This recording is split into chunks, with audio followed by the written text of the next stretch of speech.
Merry Christmas, you filthy animal. Merry Christmas, you filthy animal. What is up, friends? So welcome back to the channel. I am here with the love of my life, Jason Corey. What up? What up? We're gonna do a little Q&A, continuing on talking about health, and we've done a couple videos now regarding Jason's chronic medical issues. Almost became a series, like I'm chronically ill. Yeah, people seem to respond very well to them, found it very helpful, and we also appreciate all of you all commenting and sharing your stories and experiences, because it probably sucks feeling like you're alone. I was just about to intervene and say that's why I'm kind of like sharing everything. Yeah. Because I know I always feel alone. Yeah. And even though I'm not alone, I have Kara, it's, like, you know, still to this you day. still feel alone. Yeah. So just sharing these stories, I feel like helps people like not feel alone. Yeah, and I like that people feel comfortable to share their experience as well. So we thought maybe we would continue this and do a Q&A on how it can impact our relationship, because it impacts both people and can certainly make or break a marriage. It could cause a lot of issues. So we threw that up on Instagram. We're gonna answer some of your questions today. I have a question actually for these guys. Can you settle something between us really quick? Are you gonna? Thanksgiving. It's Thanksgiving. Kara cooks a big old turkey breast. Turkey titty. She starts to cut it. I'm like, whoa, whoa. I can't believe you're bringing this up. What are you doing? She's like, cutting the turkey. I'm like, you don't cut it like that. She was literally cutting the turkey sideways. You cut it the long way. Guys, it was a rectangle. I'm like, why are you cutting it like that? She's like, it's all equal on all sides. It's a rectangle. I'm like, I didn't say it was all equal on all sides. I know it's a rectangle. What do you want them to comment below? I want to know how you cut your turkey. Do you cut it sideways or do you cut it the proper way, the long way? that was a loaded question. Let a hoe know. Also, merch in the description box. And with that said, let's move into the first question. I think this is a good starting place. It says, during the wait for answers from doctors, how did your relationship stay strong? Well, it was a long waiting period. The long waiting period. I mean, if you really like go back in time, I started seeing doctors around 27. Things got really bad around 36. Yeah. Things got extremely bad at 40. Yeah. So there was a pretty big gap where you kind of stopped going to doctors all the time. Yeah. I think just the support, you know, a lot of chronically ill people, invisible illness, whatever you call it, their significant other may not believe them because that's what I was gonna say. The sickness isn't visual, right? It was for me at certain times. I'd break out in full body rashes, but there's a lot of times when it's even hard if you're chronically ill. I'm sure the people watching this that are, sometimes it's really hard to describe your feelings, the pain you're feeling, like how your insides feel. It's very hard to communicate that to someone. So I think the biggest thing is Kara's always, she just believed me. She fully believed me. When 27, when the doctor told me I had chronic fatigue syndrome, she's like, that's just a blanket statement. I clearly remember her saying that. She's like, that's not a good statement. There's something else going on. Right. So I think having someone that not only is supportive, that actually believes their significant other is huge. Because if somebody's like, oh, they're just being a baby or blah, blah, blah. Sure.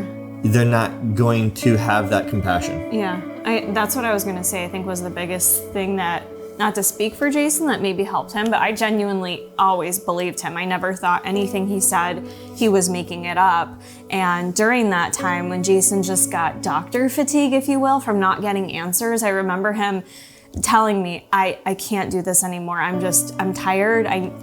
It's not worth it to me to kind of keep looking for answers, and it messes with your mental too much. I was like, okay, I didn't want to push him because at that point it had been, I think, 2 or 3 years, and I was even helping him at that point in time with making some of the phone calls, not as much as now, but at the time now she does it all. I would help him with making some phone calls and stuff, and I was getting worn out from just the back and forth, and was starting to kind of see from his standpoint just a little bit where the stress, where it just feels not worth it, could come from. So at that point when he was ready to back off, it made sense to me, so I supported it. And then when he was ready to start looking into it again, I supported it too. From a pain standpoint, I know there were times where, like when Jason, you had the pain in your arms and stuff, and you'd be wearing long sleeves. And sometimes I wouldn't know that that's why he was wearing long sleeves, and I might make a comment like it's summertime and I'm wearing a sweatshirt and I'm like, why this. do you have a sweatshirt on? And he'd be super defensive, like, I'm in pain, Kara, like, you know, blah, blah, blah. Yeah, you so know, I'd want my arms covered just so I didn't have that wet feeling, like things are crawling on me, like all this tingly stuff. So it just felt more comfortable to have it like either like arm sleeves on or like a sweatshirt on.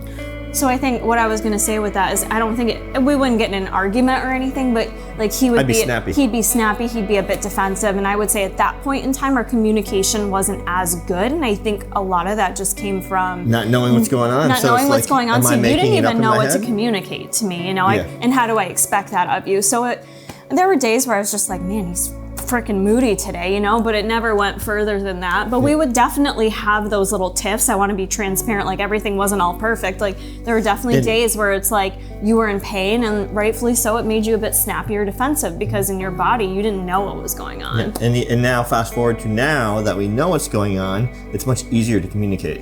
Because even though it's like Lyme is a very confusing thing, porphyria is a very confusing thing, things overlap. Yeah. But it's like, I'm feeling off today, or I don't feel right today, or I have no energy today. And then she just fully gets it, you know? It's been a lot better. I'll say that's one of the things that I think knowing your diagnosis half the battle helped you open up to me more and communicate more. Didn't feel crazy. And maybe feel more comfortable opening up with what was going on, which was helpful. Because I think a long time, like you didn't even know how to open up because you weren't exactly sure what was going on or if it was real, and you were still doubting yourself. So getting that diagnosis, I think, honestly helped our relationship immensely. It helped the communication, and I also made him aware, like, look, just tell me, beginning of the day, how many spoons you got or what's going on, how you feeling, like just communicate to me so I know, because if out of nowhere you snap at me, baby girl, I'm gonna snap back.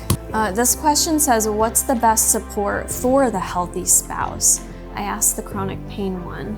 When I found out I had Lyme, I actually looked into like how to support the other, because everything that I deal with 110% affects her. And especially since now she's with me all the time. You felt a lot of guilt at the beginning. I felt super guilty putting her through this. And even now that you're home all the time since you quit your job, which like it's literally like a dream come true. I literally can't believe I get to wake up and hang out with my best friend every single day. Aww, and I don't have to stress about her going to work. And I can look at how beautiful she is and give her hugs. But the best support, I don't know how to answer that. It was just all me. It's like, okay, I know she's dealing with stuff because I'm dealing with stuff and it's affecting her. So don't be a dick, Jason, when you know, which I try not to be, but you know, that happens sometimes with everybody. So I just always try to be very aware of how I feel and how could be acting out without realizing it. And you said that a lot at the beginning too. You were like, I know this affects you too, so, or I feel like you almost maybe sometimes would want to hold back a little bit to not impact me if you were going through stuff. But I felt super guilty that she married a broke person. No. Like seriously, that's not the right way to look at it. I still feel like guilty about it. No. I mean, it makes sense you would feel guilty, but you shouldn't. Like, in sickness and in health, I would want you to do the same for me. How Jason cured EBV, he mentioned it in a video, but I never actually heard what he actually did. Thanks. So I took a peptide, not for human consumption, it'll say. So I'm not a doctor. I'm not telling you to take this. Do your research. I actually showed my doctor the research. I could not get it from her because it can't be prescribed. She looked through the research, felt I was a good candidate and it was safe. And I talked to another doctor who took the same peptide. And the peptide's called thymosin alpha-1. You have to inject it subcutaneously. I think I did it for 5 or 6 days, and then I never had an EBV flare-up since. It was about $200 and some, 6 days versus years of the days sick with EBV. That was years added up over since I first got EBV in 21, easily. So I was kind of angry that this little like painless insulin syringe with some thymosin alpha-1 in it, I don't want to say cured it. I don't want to jinx myself, but it definitely put it in remission. Huge. I'm guessing, I don't think you can get rid of the virus once you have it. It's probably always in you, but it definitely put a reset button on my immune system. Big time. So huge changes. Do your research on that one though. Yeah. How to get doctors to take it seriously. I feel like I'm banging my head against the wall. You can't change certain people. There's just no ifs, ands, or buts about it. You're just not going to be able to change them. That doctor doesn't work out, find another doctor. Let me interject though. You also can't expect a doctor to be an expert in every single thing ever. So for me, the biggest thing is if a doctor's not taking you seriously, yeah, depending on the interaction, get rid of them. But also if a doctor's just maybe not as well versed in it, I always say come prepared with your education, with your resources. Coming from a science background, I've learned this. If you're prepared, if you know that a doctor's maybe not gonna fully understand, but you've done a lot of research, bring some of that research with you. Sometimes they'll be open to it. We've seen other times Jason's done that when we went to endocrine, I believe it was, and they were not willing to look at anything. They were just, even Jason would explain why he was doing certain things or where he got information from. They weren't willing to look at it. In that case, I agree. Go with another doctor, but also give your doctor a chance and maybe share any resources you've come across. And a good doctor is willing to help look into things with you. Yeah, a good doctor is going to, if they don't know what to do, they're going to find someone that knows what to do.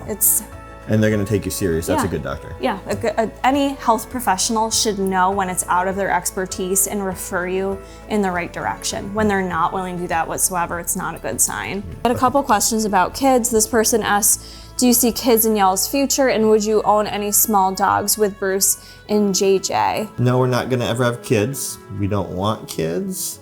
And no, we won't have any small dogs. Probably just Cane Corsos. And it's funny because we were laying on top of Bruce the other night, like petting him. Topic of kids came up. And I said, I feel like Bruce has made a larger impact on our life.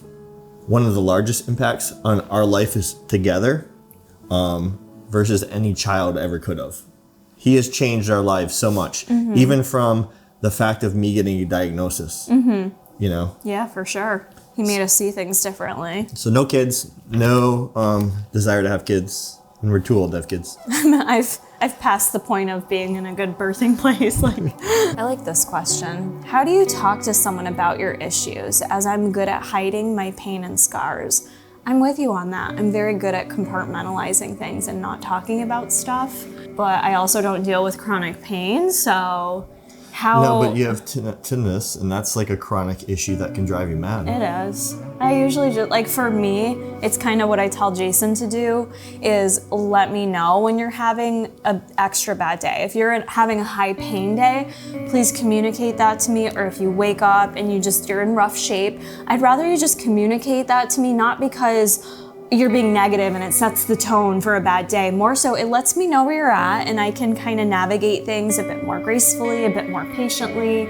Both of us can get sound sensitive with Jason's issues, and also I do have tinnitus like he mentioned, so some days the sound sensitivity is a bit worse for me than others, where I just can't handle the TV at a certain volume or him speaking to me at a certain volume. I'm like, yeah, because even now I project my voice a lot more than she does. Yeah, like our voices are way different. Different levels. Some days it's not like I'm in pain. I just feel like just internally, it feels so weird, like my brain doesn't work right, and so it doesn't even be a pain thing. Right. So I would say that's the biggest tip is sometimes you don't even know how to express what you're feeling, so you don't understand what's going on. You just know I'm off today or something's not right.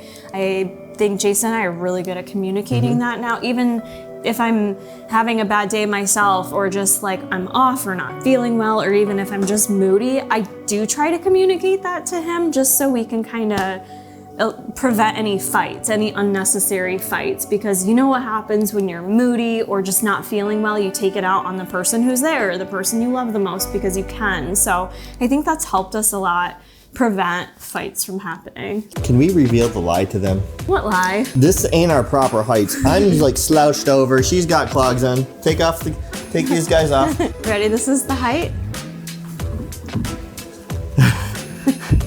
So I'm having to crouch over, and she's having to scooch herself up. It's always smoke and mirrors on these cameras. Don't take anything too seriously on the internet. On the days his body says rest, do you ever feel bad getting out without him? You shouldn't, by the way. That's a great question. This goes just on beyond those days too. It goes beyond those days because all my travel I've had to do without him. So I would say in the regular day-to-day, Jason and I think, have always had a pretty independent relationship, although we're best friends, so we like doing a lot together. We're also very independent. I think I'm just still very independent. So if I want to go do something on my own, I'm used to that. And I'm an only child, so I like need that alone time. He's good with that. Like I need to be alone. Like even away from the dog sometimes. It's just because that's how I grew up. I grew up alone. I'm trying to think, the majority of our relationship still, the way your work schedule was for so long, we actually didn't spend that much time together until what year? 11 years ago. So still the majority of our relationship was not working on the same schedule. We were very opposite schedules for a long time. So on the weekends, nights. I got used to doing things on my own. So and I was working nights a lot. So background on that, I am good with doing my own thing and not feeling guilty, but the guilt sets in when there's special events or things that I would love to go do with him and I know he's unable to, or I know it's not in his best interest to. And that's something I've had to work through with not pressuring him, which was hard for me at first. I think I kind of pressured him in some ways, like also, you know, you can't just stay in a bubble, you got to get outside of your comfort zone. But also, let me see what happens when I do that. Yeah, like I think we've learned, because he's pushed himself enough where certain things just aren't worth it to him. So, you know, things like going to a concert. I don't know if we'll ever go to a concert again. It makes me a little sad, but sometimes that stimulation is just too much for him and the value isn't worth it for him. The value's in it for me though. So I do still go and do those things with my girlfriends or with my sister. And trips to Texas. I don't feel bad about it. Is that wrong? Because I don't. But she wants me there. Yeah, like that's what I feel bad. Some of these trips, like all the stuff for 7, like that was hard on both of us because I wanted to go and I was just not in a good. And the Buff Bunny Christmas party last year because you were gonna go. So it's not that I feel bad doing it on my own because he's always been amazing about, you know, it's something we established in a relationship a long time ago. Like if I need to go do my thing alone or with girls, he knows. So I don't ever feel bad about it, but do I ever feel sad or shed tears or miss him or wish he was there? 100%. Like it sucks. It's hard, but also I still do my own things because he encourages me to, and it helps keep our relationship strong. So we're never feeling like bitter towards each other, hopefully. You know, is the goal with that. I like this one. She had some, asked some good questions. More of a relationship question for Jason and pups. Do they sense when he's not well and act different? Absolutely, 100%. Before my antibiotic treatment, I was always getting ocular migraines, like all the time. And Bruce would like start acting weird, like 15 minutes before I got them. If you don't know what ocular migraine is, it's you don't always get the headache associated with it, but you almost go blind. Like you'll start seeing lights. It looks like all of a sudden like your vision closes, right? Squigglies. It looks like your vision's closing. You're looking out pinholes. And I've been in the car before and I've noticed he's numerous times. I'm like, I feel like Bruce is like telling me something. And I'm like, I bet you're gonna have an ocular migraine. And I'd start driving home, and then wouldn't you know it, I'd start seeing like flashing lights in my eyes, and I'd get home just in time before it's like too bad. You can't drive because you're almost blind. Right. And then they just know if I'm feeling off. I've seen it too, actually. Early, before we got Justice too, Bruce was really good at sensing the energy, and I started to learn that too. It helped me learn when Jason was gonna be in rough shape because I felt that Bruce would get weird. I don't know how to describe it other than just saying he'd get weird. His energy would be off. He would just be having a look of concern on his face looking at you. Almost seem needy? Yeah. Towards me? Yeah. But it's not a needy thing. I think it was like, hey. Concern. What can I do for you, bro? Right. Yeah, Bruce is very in tune with you, so in a way it's kind of nice. Yeah, that he knows. It is. And same with Justice too, I feel like he knows too. He does. He's a very sensitive dog. He's very sensitive. Yeah. Alrighty, next question is, I think my hormones are out of whack. What the heck do I do? Do not go to your regular doctor. Take my advice that Kara took and go through a hormone clinic that will do the proper testing. Yeah. Because if you go to your regular doctor, they're going to fight you, and then all the testing that you need done, they won't do it all. Yeah. So you'll just kind of be left with like half answers, which are almost no answers. And I'll just use thyroid, for example. If you go to your doctor and say, hey, I think I'm having a thyroid issue, I'm either hyperthyroid or hypothyroid, all they're gonna do is look at your T4 and your TSH. And that doesn't tell you the whole picture. So for example, I have low T3. If the doctor did that, just look at T4, TSH, they say, you're fine. There's nothing going on here. The hormone clinic tested my TSH, T4, T3, and reverse T3. And we discovered that when T4 converts, it's supposed to convert to T3. Or if you're sick, have an infection, Lyme disease, it oftentimes converts to reverse T3, which is bad. And that's where everything was getting converted to. So my T3, despite being lean, my T3 was very low. My reverse T3 was very high. So just a quick example of how your normal doctor is not going to, I don't even think they understand the proper testing. I do want to just throw in, I don't think that it's necessarily always that a doctor doesn't want to or doesn't understand. Not always. They're not allowed to as well. It's the system. I just want to say, I think it is the system that's bigger than some of the doctors, where insurance and big pharma and everything else kind of, it's limited them with what they're able to do, because it's still a business. And if you go through like a hormone clinic, you'll have to usually pay out of pocket. Yeah. But you can think about it like this. You can either try to figure out things and just take shots in the dark at what's going on. Right. And spend years trying to figure it out. Right. And never figure it out. Or just pay the money up front to actually figure it out. Yeah. If you can do that, I highly suggest that. I was able to get my PCP with a lot of intensive, not arguments, but going back and forth and explaining to him why I wanted it to get the full testing. However, once I had those results back, he didn't really know how to interpret everything or what to do with it. So even though I got it from my PCP, I didn't know where to go from there with it, which is when I went to a hormonal health clinic too. And just a side note, if you have to go out of network, check with your insurance, because a lot of insurance will cover some out of network once you meet the deductible. So don't let it limit you from going after what you need for your health. How do you still help each other when you're both struggling at the same time some days? She feels bad when she doesn't feel good. She's like, well, it's not like your pain. It's like, it's like you are a human. You have the right to be in pain. You have the right to not feel good. You have the right with that. To have depression. Hard. To speak day to day. Kara massages me like almost every night unless I get a massage. You know, that's a lot of effort and work. Other than the past week, I usually cook all of her food for her. I can't massage myself, so she picks up the slack. Yeah. So to help her out with something that I can do that doesn't affect me, it doesn't drain me because I'm just standing in the kitchen cooking, and it makes me happy. I can actually help her out, make her life better, make her tasty foods. You know, it's just kind of like give and take. Like our whole relationship ended up give and take. Just because she helps me in this area, I help her in this area.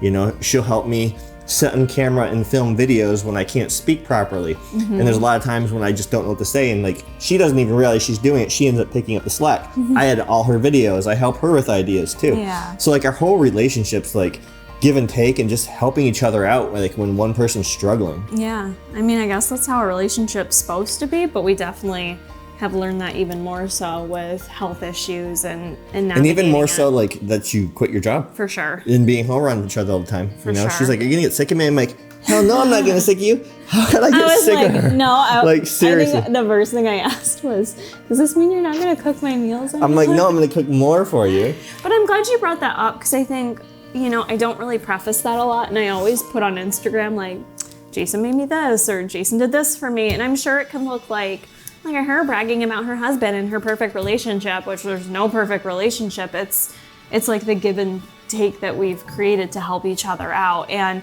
some days I don't have much to give. And if that's, and I feel like it is rare that I get in that place. It is. Where I see it. I'm like, she's drained. She needs to back off. He'll tell me sometimes before I admit it to him. I'm not gonna wake her up at 6 a.m. and go train. I'm gonna let her sleep in. Like I just know, I'm like, you need to sleep. I mean, I was raging the other day from Shark Week, and I just didn't. I thought to myself, I could let Jason know, but I also didn't want to burden you with it, and I also didn't want to snap at you when you had done nothing wrong. You were a gem all day, and I was in full bitch mode. But I was just kind of like keeping it to myself because I just felt like, no, I recognized what was going on, and I just figured it out, and I don't think I lashed out on you at all. But, you know, I do try to communicate when I feel like I need to if I'm in rough shape.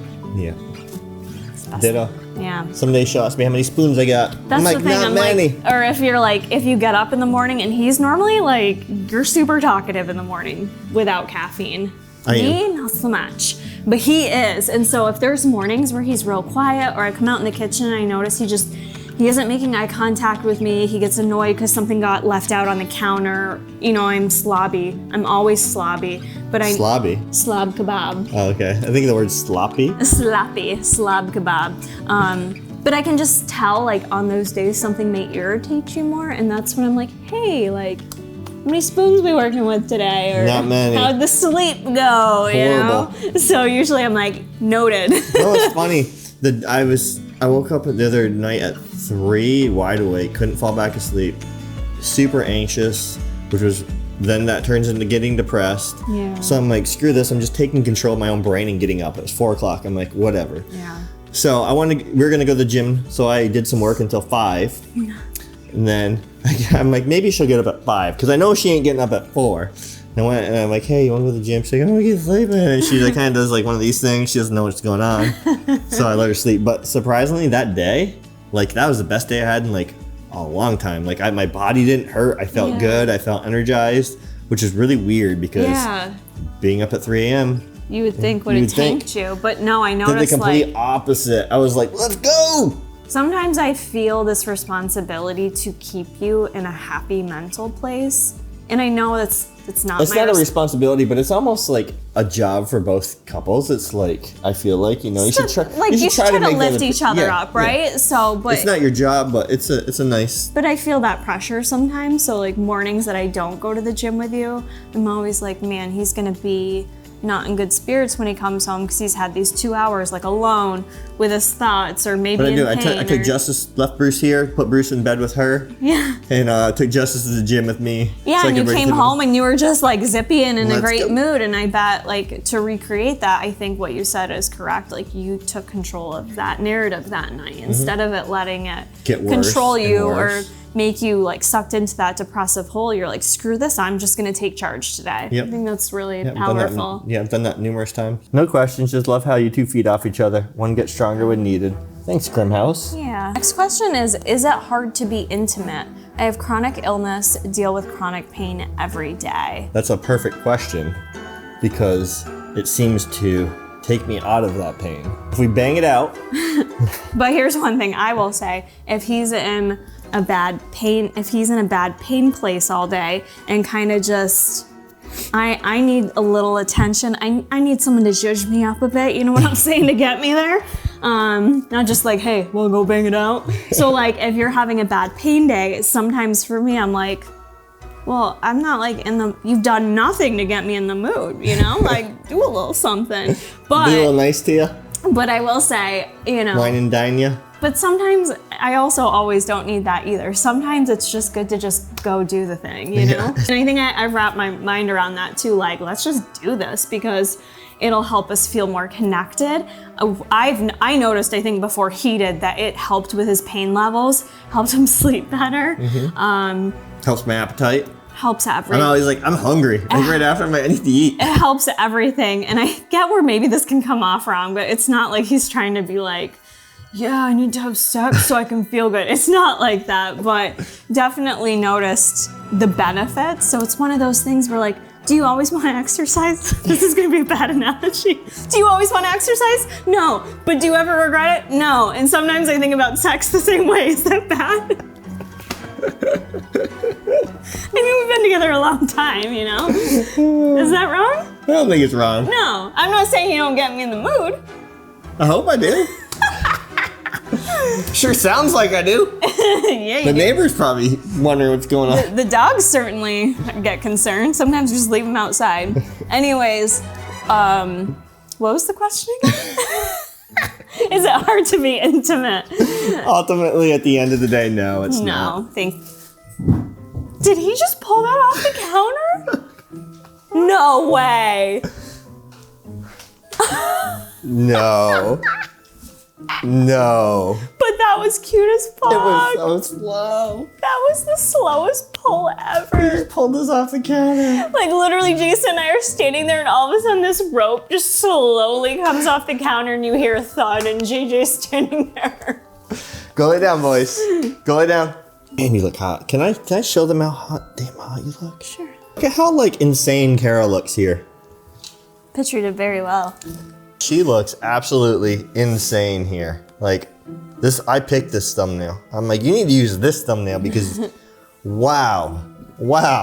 Thanks, baby. I feel guilty. I'm not as good looking as her. If I feel guilty about anything, I'm like, woo. Date down. That's my tip for you. Date down a bit. JK, did not date down. I got so lucky. No question. I just love how you love each other. Your relationship is goals. Jamie Bryan 13. Thank you. Do you ever feel frustrated with him for not doing everything he can to feel better? I am the person that does everything that's one thing and about beyond Jason. to make myself feel better. I'm an extremely disciplined person.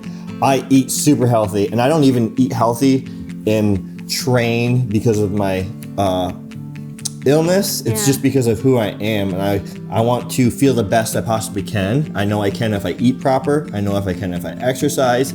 I go above and beyond what like the average person, not even the average person, I go above and beyond probably 99.9% of the people that you always have. I would say that's probably a common rift in relationships if someone's not doing what they can, right? But okay, now let's take illness out of it. I feel like you're looking at me every day. We've been together since 99. 99? I should do the best I can to look as good as I can for you. Yeah. You know, I shouldn't be walking around stinking up the house because I haven't showered in 10 days, like big old beer belly because I'm lazy and don't work out. You know, like you got to take care of yourself. Always date your significant other. That's how I look at it. Yeah. I want to like still look cute for you. I still want you to like say how hot you look. I still want you to like take a second take at me and tell me I look hot. Like nothing's better to me at this stage of life than still receiving those types of comments you got when you just always started like dating. Telling you how amazing you look. You think she looks good here? She looks okay. naked? Wow. Wow. See, I'm the lucky one. This is good shit right here. So like we never have that frustration. Right, but I think that's probably she takes care of herself, common. I take care of myself. But also that's where I'm always like, sure, opposites attract, but for how long? Yeah. You know? Like you do have to have commonalities in a relationship, I feel like. And taking care of yourself, I think is a commonality that is needed. Yeah. You know, it can really help. Because if I'm human. I like cake. I like ice cream. It makes me flare up going back to, you know, the question. So if she doesn't care and not taking care of herself, and I'm trying to take care of myself, and she's just pigging out and all this junk food, I'm like, man, I want to eat that. It's going to make it harder for me. It's going to trigger me. It might make me snappy because I want it and I can't eat it. Or I just may eat it and then flare up and then, you know. Yeah. I know we went off on a tangent there. No, that's all good. I think it works. I think that's probably a common issue, but that's something we haven't had to deal with, especially since knowing your diagnosis. You always make that was a blessing, actually. You always make it a priority. You're very cautious of it, and then I support the cautiousness. Yep. You know. Do you wish you could just make him better? So sad to have been sick basically your whole life. Absolutely, and I can't even really verbalize it because it'll just start to make me cry. I was gonna say, I feel like I've seen you like cry kind of before. Because it sucks. Like there's days there's nothing I can do. I've learned things that I can do that can help with reduction, and that as a wife makes me feel good to do those things. So I do prioritize that stuff. Sometimes I prioritize it over things I want to do for myself, and it's a fine line and it's a balance. It's definitely helped now that I'm at home with him. I feel that I have a better balance of prioritizing him and helping him, but still not losing myself, if that makes sense. Like still prioritizing what I need to feel good and not just putting you first, kind of having that balance between both of us has been a lot easier since working from home. But 100%. If I could get a genie or a magic wand and poof it away so every day he could have all the spoons available, I would do it in a heartbeat. Thanks, Boo. These videos need to be long anyways. That one's sad. My BF has been annoyed and distant that I'm constantly ill. Did that happen to you guys? It didn't, but I hear about it a lot. Yeah. I hear this kind of like this is where your true friends and your true family come to light. Yeah. You know, if people start distancing themselves and you've voiced and been honest and open with them and they're distancing themselves because they don't believe you, think you're crazy, they're not your friend. Or if they just don't want to deal with it, it's now if you're just like complaining all the time, like, oh, I have a headache or blah blah blah, and don't voice the entirety of what's going on with you, that's a little bit different because like, well, the X person's always just complaining and they're dragging me down for no reason. So I have to distance myself because you also have to think the other person's mentals too. Sure. You know, you don't want player one syndrome. It's not all about you. Right. And that's one thing I feel like I've been extremely good about, especially since being diagnosed. I don't have player one syndrome. It's not about me. It's how this impacts you as well. Yeah, that's been huge. I'm very, very thankful for that. So Yes, this person yes and asked, no. it might be too personal, but curious about your decision to not have kids and if illness related. When we first started dating, we're like, oh, we'd like kids one day. And then I started noticing I can't deal with like a lot of things. Yeah. I don't know how to say it. Like for example, and was that sounds. related to illness? Possibly. Because it'd be like, man, I could not deal with a baby screaming. Sometimes sounds even hurt, right? Yeah. So before I even realized that was a symptom of Lyme disease, I thought I was just being irritable. I didn't realize it's an actual thing. Yeah. Like sound sensitivity is a real thing. For Light sure. sensitivity is a real thing. These are Yeah. things that when I got diagnosed and learned about it, I'm like, oh, like all these things started making sense. Like when I'd be skateboarding in a skate park inside a warehouse and the lights and I just feel drained and like everything's just closing in on me. And that's like a part of the disease. So possibly this could have impacted our choice on not having kids. It's hard to say. It is hard to say. I think Because also his that, career, it's like, yeah, there was like I a don't want couple kids holding things us that back. made it easier. I would say we both kind of came into the marriage saying we're both unsure. Like when we first got together, we both definitely, you wanted one kid, I wanted more than one kid. Then we got married and we're like, yeah, we don't know. And it kind of stayed that way for a while. And as a woman, if I can give my woman perspective, you're kind of meant to feel like if you don't want kids, there's something wrong with you. You're shamed on I them. even had a doctor. Even as a guy. I had a doctor shame me, being like, what are you gonna do when you're older? You're not gonna have anyone to take care of you. And I just looked at him like, I just don't think that's still the right reason to have children though, if you don't wanna have children. And you shouldn't have children to hopefully take care of you, because that's not a guarantee. That's not fair on the children it's either. Not. It's absolutely their own not lives. fair. Like I know my parents and your parents don't expect No. that of Like, us. That's not why they had us. A child isn't asked to be born, Right. so they shouldn't be forced to take care of the elder. Yeah. As bad as that sounds. Now, do I want to take care of my parents if they're sick? Of course. Yeah, for sure. But that's just a bad way of thinking about it. You should have kids because you want kids, because you love kids, because kids bring you joy. Yeah. That doesn't, like, kids don't bring me joy. Like, I like seeing kids. Yeah, I don't we want like kids. kids. I don't want kids. I would get annoyed very quickly. I feel like. Jason was very much like more on the path of like knowing he didn't want kids, and I was kind of like, I was still undecided-ish, but with all his health stuff, we were both like, how could we manage all this, like he said, and then to career. Like I was always a very career-focused, goal-oriented woman in terms of career, not saying moms aren't goal-oriented or career-oriented, but for me, that was kind of more my drive, was like moving up the ladder in my administrative job I had and just figuring out my career and my own happiness. And here I am at 40 and it was like... And kids really put a C block on your freedom. Yeah. Dogs put one on it, but kids a whole nother level. They do, and like... And I'm not like trying to make anybody with kids feel bad or anything like that. I know that people that have kids, they absolutely love them. Yeah. It's like the best thing ever. Just not for us. We're just being fully open and honest. So did the illness play into it? I think so. I think so, because I think we were both kind of unsure for a while, but I think having so much weighing on us both, because it impacts us both, it was like, look, as a woman, you do run out of time biologically, so it's like, yeah. Oh, this is a great one. Dealing with the reality of changing energy levels and how that affects plans logistically and emotionally. For that one, I'm number one. Jason and I are kind of homebodies, and if we're leaving the home, it's kind of us hanging out together. So we're very much fly by the seat of our pants type people. And in terms of actually like making plans ahead of time. So this is where I get a lot of guilt too. Yeah, I bet. And even we're talking about going to Vegas. I know. And then Kara's like, well, it doesn't really make sense because it's so hard to tell how you feel to plan things far out. Yeah. Let's use just going to the mall, for example. Because this has happened 100 times. Yeah, a lot. We live about 35 minutes away from the mall. Yep. I'm like, okay, I need to get out of the house. Let's go out, right? Yep. We get to the mall. 5 minutes in. We're there 5 minutes and he's got to go home. And I don't even say anything. No, she just sees it. I'm like, we got to go. You're not in a good way. You know, it'll hit me that fast. And when I used to work for Tiger Fitness and MTS Nutrition, I'd be working with Mark all the time.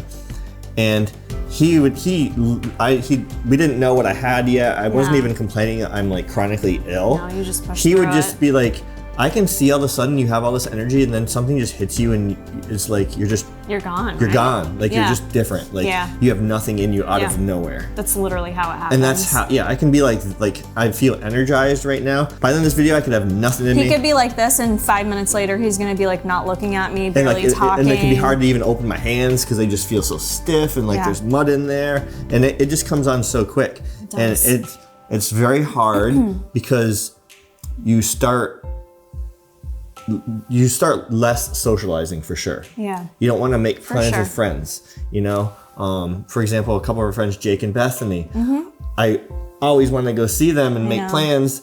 I think we haven't seen them since last winter. Yeah. And it's just so hard because it's like, I don't want to make plans, even if it's a day out. Yeah. And they're very social, so like they can book out too. and then all of a sudden it's like, time to go to dinner or time to hang out, and it's like I don't feel well. I don't know how I'm gonna handle this. He always needs an out card. Yeah, and that definitely causes stress on me, and I feel guilty. Yeah. Like, you know, that I don't go see people. Yeah. I don't go see my parents because it's a 3-hour drive, and that's just would destroy me. And then I feel guilty because, you know, you're stuck at home. Good thing you like being home. We got 2 amazing dogs. But yeah. That's definitely a very, very, very hard thing to deal with on vacation. That's why we planned a longer vacation because we go to Halloween Horror Nights. We went 6 nights, but you don't feel guilty because we had tickets to go the whole time. So it's like, okay, we're here 2 hours, I gotta go. And I was pretty good except for like maybe 2 nights out of the 6 where I didn't push it. I'm like, all right, I'm starting to get to that point where I'm like, I need to like tap out. Right. So I don't know how you feel about it, how you mentally handle that, but that's my perspective. I mean, I think it's helped. A couple things have helped. Number one, I'm able to usually see when there's a change in you. Some days he might be like, yeah, I gotta get out. Let's say go to the mall, that example again. And I'm like, I can tell by the time we get there, you're not gonna have much to give at the mall. You know, you're gonna wanna kind of turn around and it's an hour drive. So why don't we do something a little more low key that still gets us out of the house, gets us out in the world, in the community. So just kind of seeing your triggers and feeding off that a bit. And then also just being vocal. I tell anyone and everyone, we met up with a few different people when we were on vacation and I prefaced it to everyone, FYI, if we don't stay out long, it's, you know, I don't know how else to say it, but like if Jason's energy is not there, we gotta go. I'm not like placing blame on you or anything. It's just, this is the deal when we go out. Like, don't expect us to be rallying till 2 a.m. That's just not our vibe anyways. But also, if all of a sudden it hits him, he can't control it. We don't always know. We gotta go. He's number one over anyone else. So that's exactly what happened at Halloween Horror Nights. Yeah. We met up with Rose. With Rose, yeah. Who's hilarious. And Rose knew, actually. I don't think I ever told you, but Rose had texted me and she knew. She wrote, don't worry, I'm gonna stay regardless. So Jason seems like he's starting to. Oh, really? She saw it. Oh, see, that's crazy. Yeah. And then the next day I was completely shot. Yeah. So the next day it was me in the hotel room, like the entire day. Like I literally slept and I almost the whole day. And then she went out to Rose with lunch for like 4 hours. Yeah. And like I just slept. And that's the thing, like he wouldn't be able to handle a 4-hour lunch.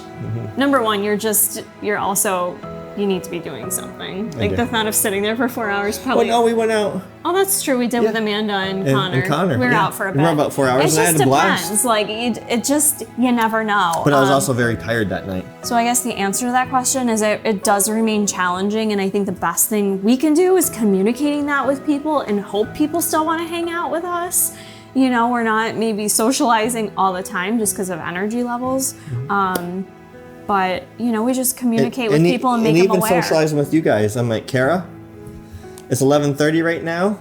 What time are we filming this? Because you may not have a happy, energetic Jason at 1:30 in the afternoon. She's like, I'll be ready at 12:30. I'm like, I'm holding you to that. She comes out here at 12:30. She's like, I am ready. And I turn around, look at the clock, and it was 12:30. Exactly. You don't like my hair today, that's why. I was staying in line with the time. Sometimes I get carried away. But that's a good point. Like with filming, it takes a lot of energy, and I have to front load my days. He does, and so he helps me with everything for this channel in addition to what he's doing. So it's like, if we don't front load, it's gonna cause issues. If I all of a sudden want his help filming at 4 p.m., that's gonna cause a problem. Probably a pause, these guys may. No, we'll just let them, if we keep talking, they probably won't. All right, so I think that answers that question. There's no like perfect. There's no perfect. It's finding out you're perfect. And there is no perfect, but finding out what works best for you. I feel like your people should understand that. I know our family does understand that. My parents come up a lot and we go out to dinner or something.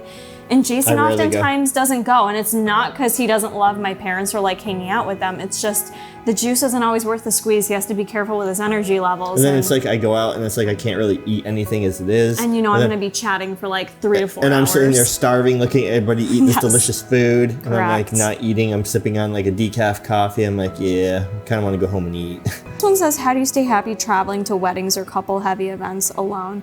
I don't think we've had any weddings. No, but you went to Heidi's engagement party alone. I did.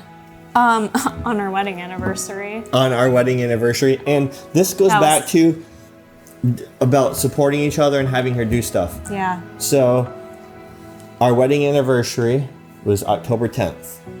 And it was over the weekend that you found out Heidi was going to have an engagement party that you were invited to. Yeah.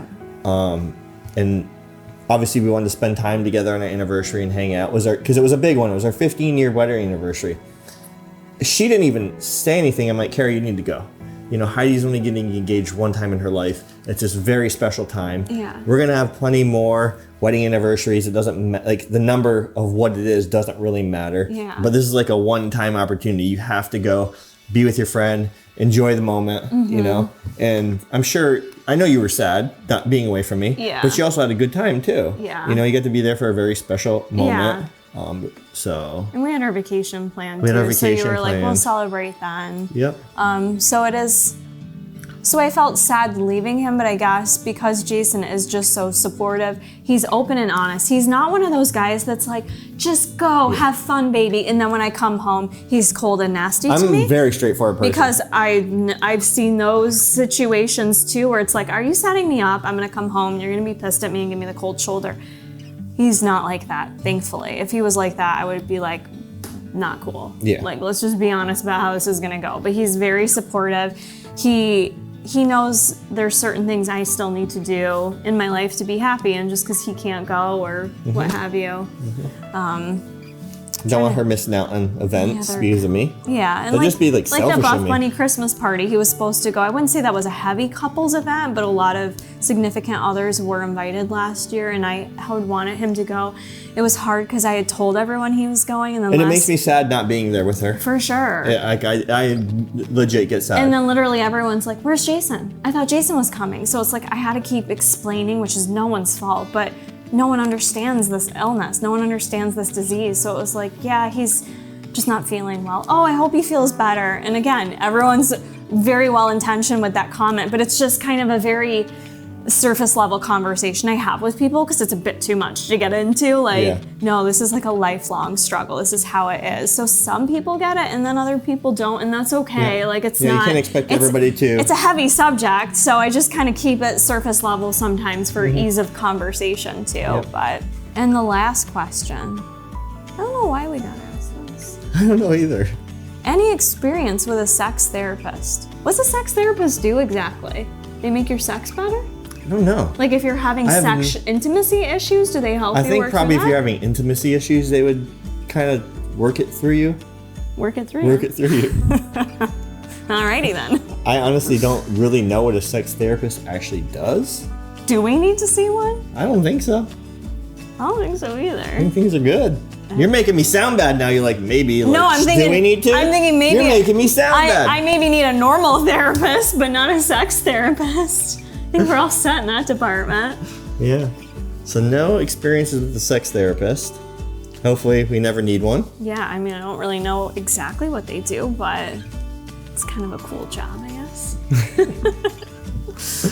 On that note, we're gonna wrap it up, I think. Yeah. I think we shared a lot. Hopefully it helped someone somehow. Hopefully not feel alone. Hope you not feel Maybe alone. answered a few questions. Maybe it cured somebody's EBV. Maybe. Or put it in remission.